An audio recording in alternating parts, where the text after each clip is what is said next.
A sensação aparece de uma hora para outra. Falta de ar, taquicardia, enjoo, mal-estar, tudo junto e misturado. Muita gente chega ao pronto-socorro sem sequer saber o diagnóstico. São alguns dos sintomas da síndrome do pânico. Quem sentiu uma vez tem medo que isso se repita. A ajuda pode estar na música, no teclado ou no artesanato com pedra-sabão. Veja agora na nossa série especial.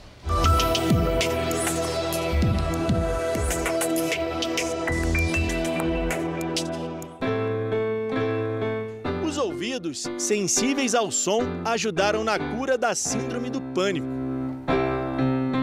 Beatriz erra uma, duas, quantas vezes forem necessárias até acertar. É assim que ela esquece o medo de morrer. 3 anos atrás, ainda aos 19, Beatriz ia para a universidade quando sofreu a primeira crise de pânico.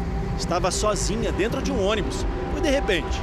Tive tontura, fiquei com falta de ar, taquicardia, uma sensação de ânsia, de preciso sair daqui, mas não posso. Foi uma sensação horrorosa, não sabia o que estava acontecendo.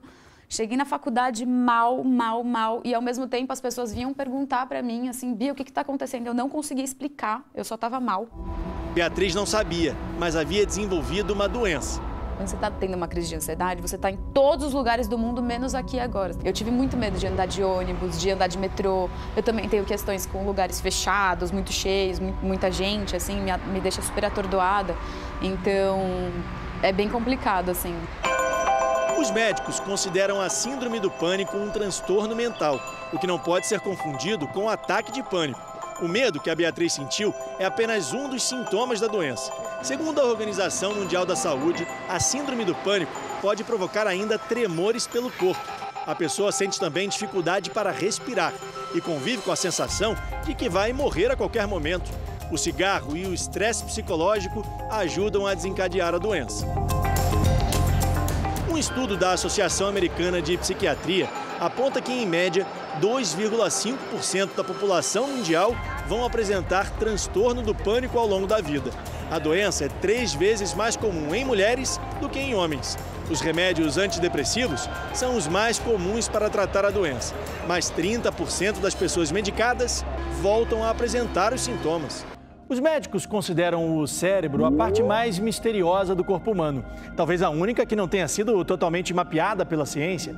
O que a medicina sabe é que o órgão mais importante do corpo representa apenas 2% do nosso peso e que nesse pequeno espaço há bilhões de neurônios e células com centenas de funções. Segundo os médicos, a síndrome do pânico acontece quando a chamada amígdala cerebral está desregulada. Ela é responsável por emitir os alertas de perigo, mas o que provoca essa falta de sintonia? O desequilíbrio da amígdala é provocado pela redução na produção de neurotransmissores, como a serotonina e o ácido GABAérgico, responsáveis pela comunicação entre os neurônios.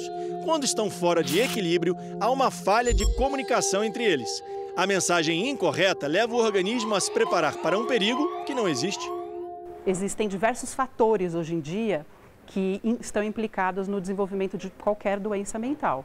Então, uma situação difícil, a dificuldade no enfrentamento de uma situação difícil, as mudanças sociais, a vivência de diversas cobranças, pressões. No caso da Jo, a falta de sintonia começou com um problema familiar. Os sintomas surgiram de repente. Jo dirigiu o carro quando começou a perder a visão e o senso de direção. Por pouco não sofreu um acidente. É uma angústia muito grande que dá, né? Então, parece que tem uma coisa que aperta aqui, assim. Isso eu tenho ainda hoje, um pouco, eu monitoro, porque eu sei que tem situações que se eu me expuser naquela situação, eu vou sentir angústia.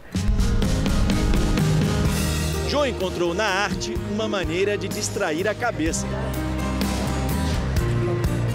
O cérebro trabalha agora para usar a criatividade, a concentração e a habilidade manual. O artesanato em pedra-sabão trouxe de volta o equilíbrio.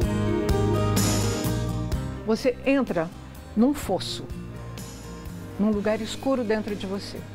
E a minha médica, na época, falou que muito daquele meu tratamento ia depender de mim, da minha força de vontade. E eu queria muito sair daquilo, porque eu sempre fui muito independente. Aquilo não era eu. E aí eu fui trabalhar com arte, aí eu fui fazer outras coisas para arrancar coisas de dentro de mim. A Beatriz teve o mesmo desequilíbrio cerebral que a Jo. A solução para ela estava na música. A arte, como ela promove um aumento de autoestima, como ela promove uma regulação de neurotransmissores, como ela promove melhora na capacidade de concentração, memória, a pessoa tende a se controlar um pouco mais.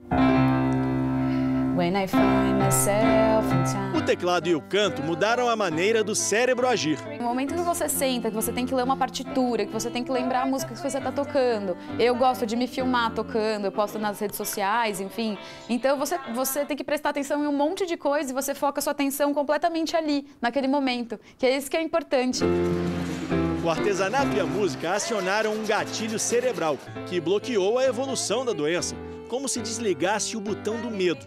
A arte tocou onde só é possível sentir. Speaking words of wisdom, let it be.